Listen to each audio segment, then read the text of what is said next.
মীরা সাধারণ একজন স্কুল ছাত্রী। স্বপ্ন ছিল, ভবিষ্যৎ ছিল, কিন্তু এক রাতে পার্টি থেকে ফেরার পথে ৫ জন স্কুল ছাত্র মিলে তাকে গণধর্ষণ করে। ন্যায় বিচারের আশায় গিয়ে দাঁড়ায় আইনের সামনে। বিষয় সবার সামনে পরিষ্কার, অপরাধীকে কিভাবে তারা এটা করল। ৫ জন ছেলেগুলো ধরা পড়ে। আদালতও তাদের পর্যাপ্ত পরিমাণ সাজা শোনানো হয়। সবাই ভাবে মীরা ন্যায় বিচার পেয়েছে, গল্প হয়তো এখানে শেষ। কিন্তু হঠাৎ করেই এই গল্পকে নিয়ে নেয় এমন এক অপ্রত্যাশিত মোড়। এর কারণ জানব আজকের গল্পে। গল্পে শুরু হয় তামিলনাড়ুর সেন্ট্রাল কোর্টে। পুরো কোর্টের সবাই কোনো একটা বিষয় নিয়ে কথা বলছে। দিবিয়া নামের একটা মহিলা নাকি তার নিজের উপরে নিজে কেস করতে চলেছে। এই সবাই তো এই বিষয় নিয়ে একদমই অবাক। একটু পরে সেই দিবিয়া নামের মহিলাটা কোর্টে এসে পৌঁছে। মিডিয়ার লোকজন, সাধারণ লোকজন দিবিয়াকে ঘিরে ধরে। যে যার মতো করে তাকে প্রশ্ন করে। সবাই বলাবলি করে হয়তো এই মহিলা বাসায় স্বামীর সাথে ঝগড়া করে স্বামীকে মেরে দিয়েছে, না হয় বাচ্চাকে মেরে দিয়েছে, আর এখন কোর্টে নিজেকে নির্দোষ প্রমাণ করতে এসেছে।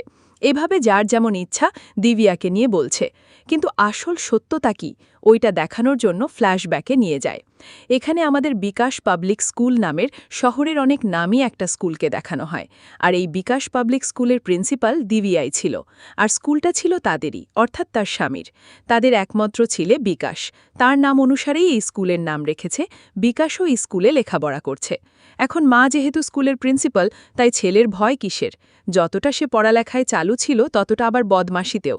পুরো স্কুলের সবচেয়ে বেয়াদব একটা ছেলে সে। আর তার সাথে থাকে তার ৪ সাঙ্গপাঙ্গ। ৪ জনই একই ক্লাসে পড়ালেখা করে, কিন্তু তাদের ফুল টাইম কাজ ছিল নেশা করা, পার্টি করা, এগুলোই। স্কুলের সব ছেলেবেলেরাই এদের নিয়ে বিরক্ত, কিন্তু কেউ ভয়ে কোনোদিন কমপ্লেন দিতে পারে না, কারণ প্রিন্সিপালের ছেলে। পরবর্তী সিনে আমরা মীরা নামের একজনকে দেখতে পাই। মীরা ক্যারিয়ার নিয়ে ডিটারমাইন্ড, খুব ভালো একটা মেয়ে। মীরার পরিবার, তার বাবা মা আর তার ছোট ভাই আছে। মীরার পরিবার শিক্ষিত একটা পরিবার। মীরার স্বপ্ন হচ্ছে পড়ালেখা শেষ করে সে একজন আইএএস অফিসার হবে। এভাবে একদিন মীরার এক বান্ধবী তাকে কল করে বলতে শুরু করে, তোকে বলেছিলাম না আমাদের স্কুলের কিছু বন্ধুবান্ধবরা মিলে একটা পার্টি রেখেছে, চল আমার সাথে তুইও যাবি। কিন্তু মীরা না বলে। সে বলে সে এসব পার্টি একদমই পছন্দ করে না, আর তাছাড়া বাবা মানবে না।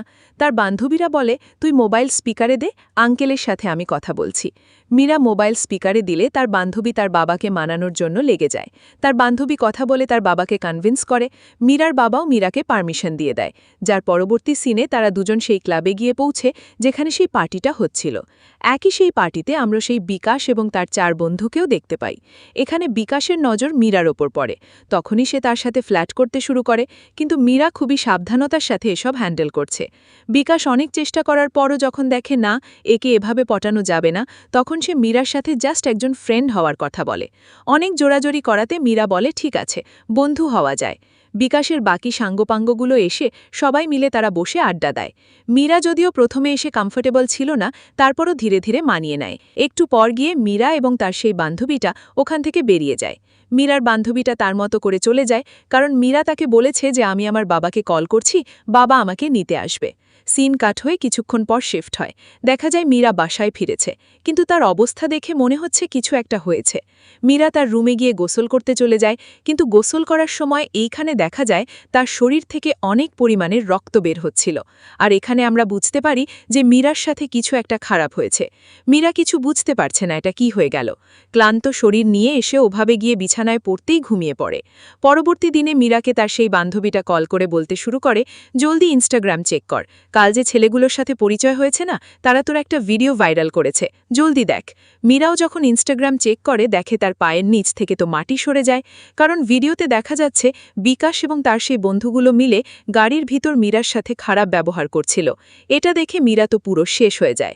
তার এত এত স্বপ্ন, সব কিছু শেষ। একা একা রুমে বসে কান্না করে যায়। অন্যদিকে দেখা যায় সেই বিকাশ এবং তার সে বন্ধুগুলো। বিকাশ তার সে বন্ধুদের বলে, ভিডিও করেছিস ঠিক আছে, কিন্তু আবার সেটা সোশ্যাল মিডিয়ায় দেওয়ার কি প্রয়োজন ছিল? বেকুবের দল, কত বড় ভুল করলি এটা। এখন যদি সে পুলিশের কাছে গিয়ে কমপ্লেইন দেয়, সবাই ভাসব। জলদি ভিডিও ডিলিট কর। তারা তাড়াতাড়ি ভিডিওটা ডিলিট করে কিছুদিনের জন্য লুকিয়ে যাওয়ার সিদ্ধান্ত নেয়। কিন্তু ওদিকে মীরা তো প্রতি সেকেন্ডে এসব নিয়ে টেনশন করে করে মরছে। তার বিহেভিয়ারও পুরোপুরি চেঞ্জ হয়ে যায়। তার বাবা মাও সেটা নোটিস করে, কিন্তু যখনই তার বাবা তাকে ধরে জিজ্ঞাসা করছিল, মীরা তাকে ধমক দিয়ে দূরে সরিয়ে দেয়। তারপর কান্না করতে করতে মাকে জড়িয়ে ধরে রাখে। এসব দেখে পুরো পরিবার টেনশনের মধ্যে পড়ে যায়। আমার মেয়ের কি হয়ে গেল? মা তাকে জিজ্ঞাসা করে যে সত্যি বল কি হয়েছে। এক পর্যায়ে গিয়ে মীরাও কান্না করতে করতে তার মাকে সবকিছু জানায়। এইখানে আমরা দেখি কাল রাতে পার্টি শেষ করে ক্লাব থেকে বের হওয়ার পর মীরার বান্ধবী চলে গেলে মীরা বাবার জন্য অপেক্ষা করে। মীরা দাঁড়িয়েছিল আর তার বাবাকে কল করছিল, কিন্তু কিছু নেটওয়ার্ক সমস্যার কারণে কল যাচ্ছিল না। ঠিক ওই সময় বিকাশ এবং তার সেই বন্ধুগুলো গাড়ি নিয়ে বের হয়। মীরাকে দেখে তারা বলে, চলো আমি তোমাকে ড্রপ করে দিচ্ছি। মীরা তাকে না করে দেয়, বলে আমার বাবা আসছে আমাকে নিতে। কিন্তু বিকাশরা বারবার বলে, আরে চলো, আমরাও একই রাস্তা দিয়ে যাচ্ছি, তোমায় নামিয়ে দেব, সমস্যা কি, চিন্তা কেন করছো? যদিও মীরা যেতে তো চাইছিল না, কিন্তু বিকাশে জোরাজোরি করাতে এরকম জোরপূর্বকই বিকাশরা তাদের গাড়িতে বসতে বাধ্য করে। তবে গাড়িতে ওঠার আগেও মীরা শেষবারের মতো তার বাবাকে কল করার চেষ্টা করছিল এটাই বলার জন্য যে সে বিকাশদের গাড়িতে করে আসছে, কিন্তু তখনও কল যাচ্ছিল না। এভাবে এক প্রকার না চাইতেও মীরাকে তাদের গাড়িতে বসতেই হয়, যেটাই ছিল তার জীবনের সবচেয়ে বড় একটা ভুল। অর্ধেক রাস্তা যাওয়ার পর বেকাররা গাড়ি দাঁড় করিয়ে একটা রেস্টুরেন্টে থেকে কিছু খাবার কেনে, আর তারা খাবারের মধ্যে নেশাজাতীয় কিছু মিশিয়েও দেয়। এরপর যে খাবার নিয়ে এসে তারা মীরাকে খাওয়ায়। একটুখানি খেতেই মীরার মাথা চক্কর দিতে শুরু করে। তখনই সে কিছুটা অস্বাভাবিক আন্দাজ করতে পারছিল, তাই সে চেষ্টাও করছিল তাড়াতাড়ি গাড়ি থেকে বের হয়ে যাওয়ার, কিন্তু এই জানোয়ারগুলোর তাকে আর বের হতে দেয় না। এক পর্যায়ে গিয়ে মীরা পুরোপুরি বেহুশ হয়ে যায়। এরপর এরা তাকে নিয়ে একটা জনশূন্য জায়গায় নিয়ে গিয়ে একের পর এক রেপ করে। এরপর তারা এসবের আবার ভিডিও বানায়। তারপর তারা মীরাকে এক জায়গায় ফেলে চলে যায়। মীরা সেদিন কোনো রকমে বাসায় ফিরে এসেছিল। এইসব কিছু জানার পর এখন মীরার মা তো অজরে কাঁদতে শুরু করে। মীরার বাবাকেও সবকিছু জানায়। সবাই তারা কান্না করছিল আর বলছিল, আমার মেয়ের সাথে এটা কি হয়ে গেল? এরপর তাড়াতাড়ি প্রথমে তারা ডক্টরের কাছে যাওয়ার সিদ্ধান্ত নেয়, কিন্তু মীরা বলে, না, আমি আগে ডক্টরের কাছে না, আমি আগে পুলিশ স্টেশন যাব, তাদের সবার নামে আমি কেস করব। মীরার কথা মতো তার বাবাও তাকে নিয়ে তার পরিচিত পুলিশ অফিসারের কাছে যায়। মীরা ছেলেগুলোর নামে কমপ্লেন করে। নিয়ম অনুযায়ী অফিসারও মীরার কাছ থেকে জিজ্ঞাসা করে যে কি হয়েছিল, তারা কয়জন ছিল, সবকিছুই তার কাছ থেকে জেনে নেয়। মীরাও এক এক করে তাকে সবকিছু বলে, সাথে ওই লোকেশনও যেখানে তারা এসব করেছিল। পুলিশরা ওই লোকেশনে গিয়ে সেখানে তারা তদন্ত করতে শুরু করে। ওখান থেকে তারা ডিটেলস কালেক্ট করতে শুরু করে। অবশ্য এখানে তারা বিকাশদের ইউজ করা টিস্যু পেপার আরও এরকমের কিছু জিনিসপত্র পায়। এরই সাথে সিসিটিভি ফুটেজও চেক করে। সিসিটিভিতেও বিকাশদের কার্ডটা দেখা যায়, যেটাতে করে তারা মীরাকে নিয়ে যাচ্ছিল, যা দেখে পুলিশরা বুঝে যান যে ঘটনা আসলে সত্যি। পুলিশ বিকাশদের খুঁজতে শুরু করে। পুলিশ সবাইকে গ্রেফতার করে ফেলে। ধীরে ধীরে নিউজটা সারা দেশে ছড়িয়ে পড়ে। পুলিশ কেসের ব্যাপারে একটা মিডিয়া কনফারেন্স ডাকে, যেখানে মিডিয়ার লোকজন পুলিশের উপর আঙুল তুলে নানা রকম প্রশ্ন করতে থাকে। অফিসার জয়দেব, যে কিনা এই কেসটার দায়িত্বে ছিল, সে মিডিয়ার লোকজনদেরকে বলে, আপনাদের সবারই তো আপনাদের চ্যানেলের জন্য ভিডিও আর হেডলাইন চাই। আপনারা এটা কেন বোঝেন না যে আপনারা এরকমটা করে কতজনের জীবন নষ্ট করছেন? নিজেরা তো টিআরপির পিছনে লেগে থাকেন। মিডিয়ার লোকজন প্রশ্ন, স্যার কি বলছেন এসব, কি বলতে চান আপনি? তখনই জয়দেব স্ক্রিনে ছোট্ট একটা মেয়ের একটা ফটো দেখায়। ফটোটা দেখিয়ে সবাইকে জিজ্ঞাসা করে, আপনাদের মধ্য থেকে কেউ কি এই বাচ্চাটিকে চেনেন? মিডিয়ার লোকজন সবাই চুপ। তখন জয়দেব বলে, মাত্র কয়েক বছর আগেই এরকম স্কুলের কিছু স্টুডেন্টরা স্কুল ফাঁকি দিয়ে গাড়ি নিয়ে নেশা করে এই বাচ্চার পরিবারসহ তাদের গাড়িটার অ্যাক্সিডেন্ট করিয়ে দেয়। অ্যাক্সিডেন্টে বাচ্চাটি সহ কেউই বাঁচতে পারেনি। সেদিন যে কার ড্রাইভ করছিল তার নাম ছিল সাহিল। তখন সে ছিল মাইনর বয়সে, যার কারণে তার বেশি দিন সাজাও হয়নি। এরপর জেল থেকে বের হয়ে সে হয়ে যায় বড় একটা গুন্ডা। এখন আপনাদের কেন এই ঘটনাটা বললাম? হ্যাঁ, ওই সময় আপনারাই তো এই নিউজটা কভার করেছিলেন। তাহলে দেখলেন তো, কয়েক বছর যেতে না যেতেই এই ঘটনাসহ বাচ্চা মেয়েটিকে ভুলে গেছেন, কারণ আপনারা শুধুমাত্র নিউজ করেন আপনাদের টিআরপি বাড়ানোর জন্য। আপনারা ব্রেকিং নিউজ তৈরি করেন, হেডলাইন তৈরি করেন, ওইগুলো নিয়েই পড়ে থাকেন। দেখুন, বিগত ৫-১০ বছর ধরে অপরাধের হার বেড়েই চলেছে, আর সে অপরাধগুলোর মধ্যে থেকে বেশিরভাগ অপরাধী মাইনর বয়সে থাকা ছেলেপেলে। তাই তাদের সাজাও কম হয় আর তারা বেরিয়েও যায়। এখন মীরার কেসটাও সামনে এলো। যারা এটা করেছে সবাই মাইনর, সবাই হচ্ছে বড় লোক বাপের আদরে বাদর হওয়া সন্তান। কারো বাপ মিনিস্টার, তো কারো বাপ সরকার, আবার কারো বাপ শহরের নামকরা বিজনেসম্যান। এতক্ষণে হয়তো আপনারা জেনেছেন অপরাধীদের মধ্যে বিকাশ নামের ছেলেটির মা দিব্যা বড় একটা স্কুলের প্রিন্সিপাল। জয়দেব এক এক করে মীরার কেসের সাথে যারা যারা জড়িত ছিল তাদের সবারই নাম, ছেলেগুলোর বাবার নাম সহ তাদের পরিচয় সব কিছুই সামনে নিয়ে আসে। এদিকে দিব্যা তো পুরোটাই ভেঙে পড়ে। নিজের ছেলেকে সে শিক্ষা দিতে পারেনি, এতগুলো বাচ্চাদের আর কি শেখাবে? তাই লজ্জায় সে স্কুলের প্রিন্সিপাল পদ থেকে রিজাইন নিয়ে নেয়। তারপর বাসায় এসে তার স্বামীকে কথা শোনাতে শুরু করে যে তোমার কারণে আজ এমনটা হয়েছে। যখনই বলতাম ছেলেকে শাসন করো, এটা ওটা দিও না, তখনই তুমি আমাকে রাগ দেখাতে। সাইকেল দেওয়ার বয়সে এত দামি দামি গাড়ি দিয়েছ? দিব্যার হাজবেন্ড বলে, যা হয়েছে তা তো হয়েই গেছে, এবার আমাদের ছেলেকে বাঁচানোর বিষয়ে তো চিন্তা করতে হবে। দিব্যা বলে, আমি কিছু করতে যাচ্ছি না, যেটা আইন সিদ্ধান্ত নিবে ওটাই হবে, খবরদার তাকে বাঁচানোর কথা যেন না ভাবে। অন্যদিকে দেখা যায় সাধারণ লোকজন সবাই মিলে রাস্তায় নেমেছে মীরার জন্য। তারা প্রোটেস্ট করছিল। সবার একটাই দাবি, বিকাশ এবং এই কাজটা যারা করেছে তাদের যেন শাস্তি হয়। অ্যাডাল্ট বয়সে অপরাধ করলে যেটা সাজা হতো ওটাই যেন হয়, মাইনার বলে যেন আর ছেড়ে না দেয়। এর পরের সিনে দেখা যায় লকআপে জয়দেব তারা বিকাশ এবং তার সেই 4 বন্ধুদের ধরে নিয়ে এসেছে।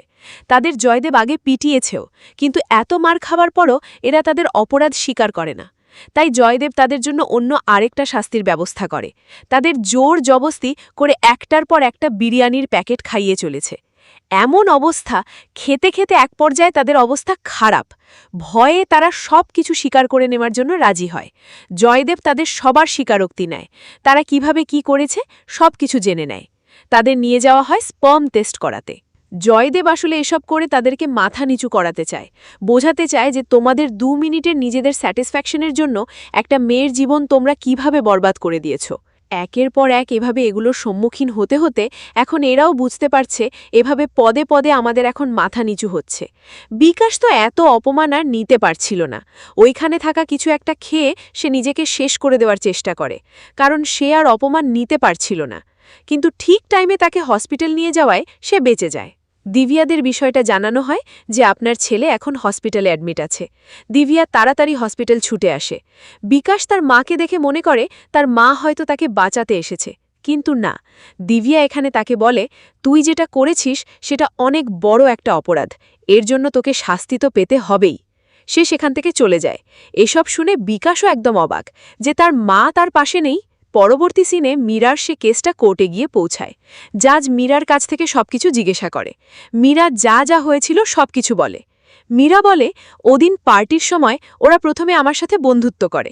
আমি অনেক মানা করেছিলাম, তারপরও তারা আমাকে জবরদস্তি লিফট দেওয়ার নাম করে তাদের গাড়িতে নেয়। তারপর একটা রেস্টুরেন্টে নেমে সেখান থেকে কিছু খাবার কেনে, জোরপূর্বক আমাকে সেগুলো খাওয়ায়। ওগুলো খেতে আমার মাথা ঘুরতে শুরু করে। তারপর তারা আমার সাথে জবরদস্তি শুরু করে। মীরাদের বিপক্ষে লয়ার বলে, এখনও পুলিশ তেমন কোনো যথাযুক্ত প্রমাণ কালেক্ট করতে পারেনি, আর তাছাড়াও কোর্টে যথাযুক্ত প্রমাণেরও প্রয়োজন ছিল। কেসটার জন্য শক্ত প্রমাণের প্রয়োজন। তাই আজকের মতো কোর্ট এখানে শেষ করে পরবর্তীর জন্য আরেকটা তারিখ দিয়ে দেয়, যাতে পুলিশ আরও প্রমাণের সাথে কেসটা এগিয়ে নিয়ে যেতে পারে। ঠিক ওই দিন রাতেই মীরাদের বাসায় ওই ছেলেগুলোর পরিবারের পক্ষ থেকে একটা লোক মীরার মা বাবার সাথে সেটেলমেন্ট করার জন্য আসে। অর্থাৎ ওই ছেলেগুলোর বাবারাই একে পাঠিয়েছে। সে সাথে করে ব্যাগ ভর্তি অনেকগুলো সোনার বার আর টাকা নিয়ে আসে। মীরার বাবাকে এগুলো দিয়ে বলছিল যে তোমরা কেসটা তুলে নাও, কিন্তু মীরার বাবা ওকে 2টো থাপ্পড় লাগিয়ে দিয়ে বলে যে তোর সাহস কিভাবে হয়, আমাদের কিনতে এসেছিস, বল তুই কে পাঠিয়েছে। কিন্তু এ সেটা বলে না। মার খেয়ে তাড়াতাড়ি সেখান থেকে সে চলে যায়। পরবর্তী দিন কোর্টে আবারও কেসটা শুনানি শুরু হয়। আজ তো পুলিশরা সেই ভিডিওটা কালেক্ট করে নিয়েছে। অর্থাৎ মীরার সাথে খারাপ করার সময় বিকাশরা যে ভিডিও করেছিল, ভিডিওটা ডিলিট করে দিলেও পুলিশরা সেটা পেয়ে যায়। আর এই সব যখন কোর্টে পেশ করা হয়, জাজেরও আর কিছু শোনার এবং বোঝার বাকি নেই।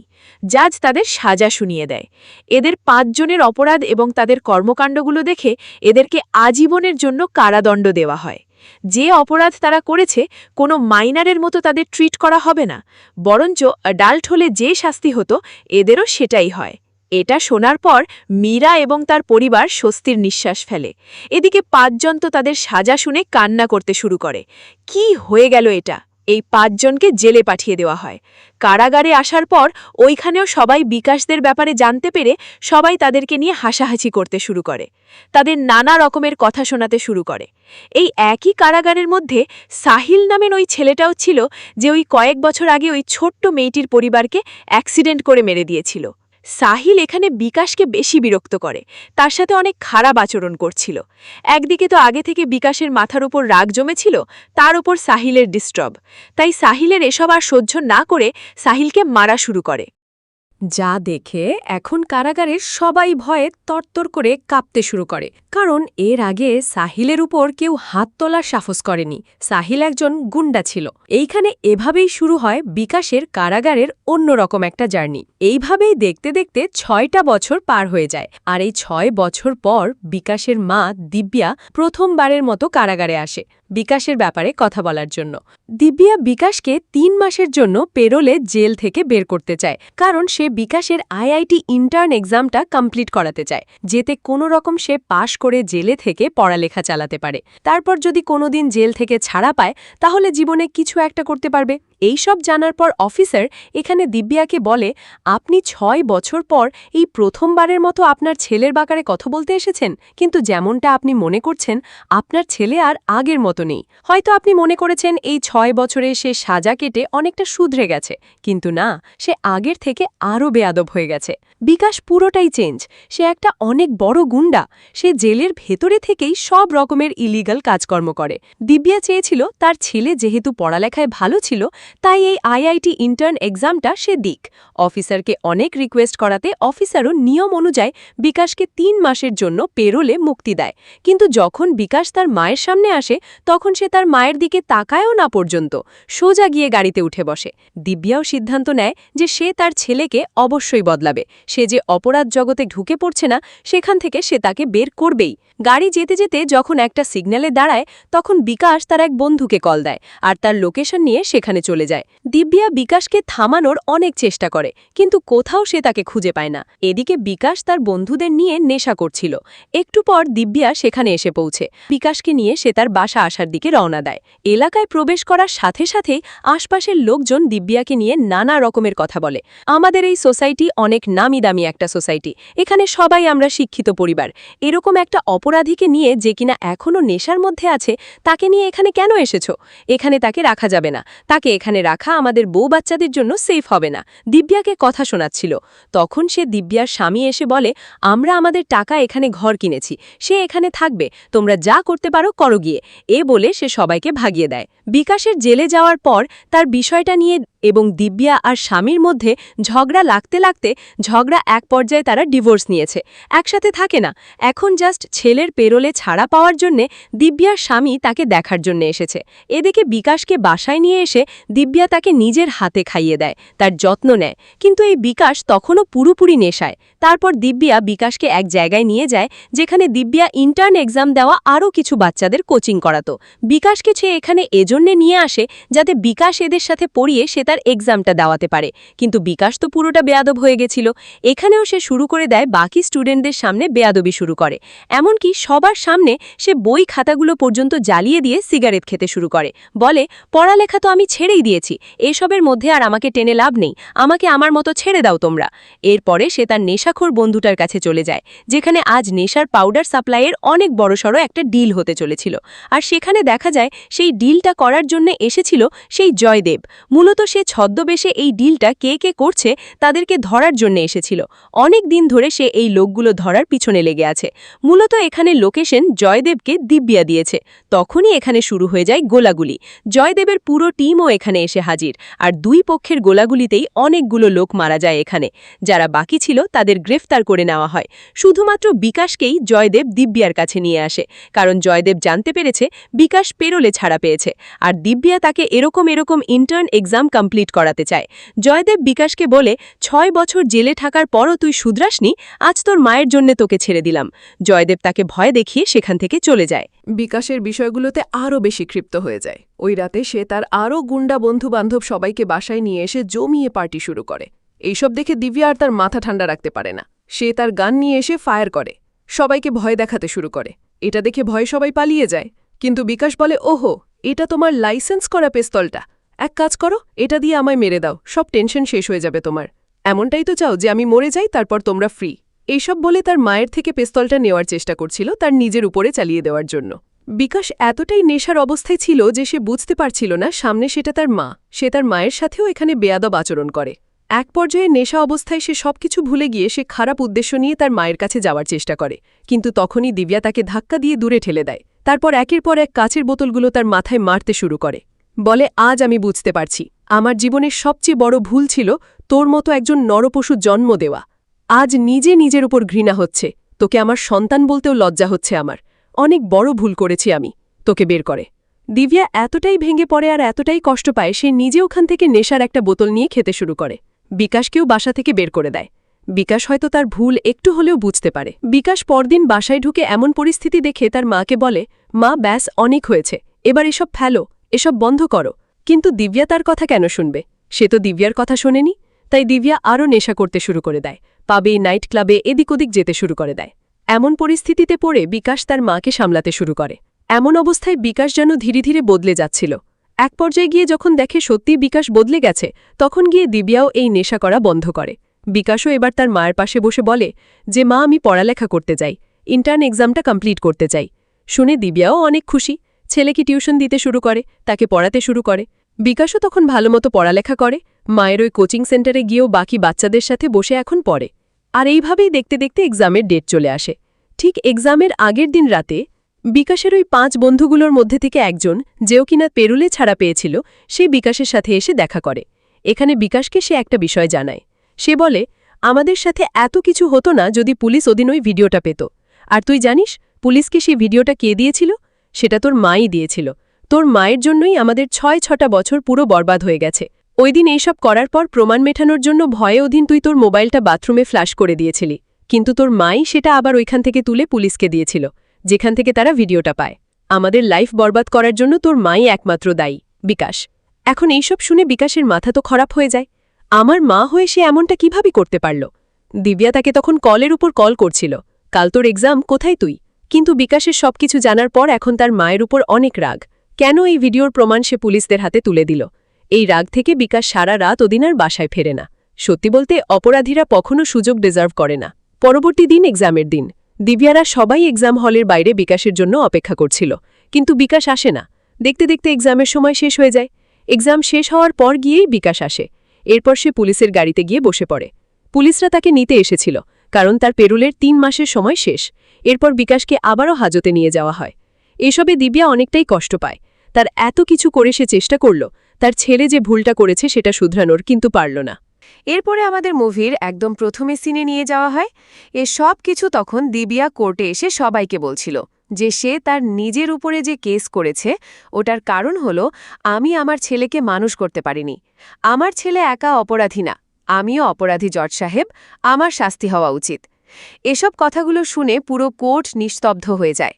এরপর সবাই দাঁড়িয়ে একের পর এক বলতে শুরু করে যে আমরাও আমার বাচ্চাদের সঠিকভাবে লালন পালন করতে পারিনি, শাস্তি দেওয়ার তো আমাদেরও দিন। অর্থাৎ দিব্যার কথা শুনে সবার চোখ খুলে গেছে। সব মা বাবারাই নিজেদের সন্তানদের লালন পালনের ক্ষেত্রে নিজেদেরকে এখন দায় মানতে শুরু করেছে, যেটা সত্যি।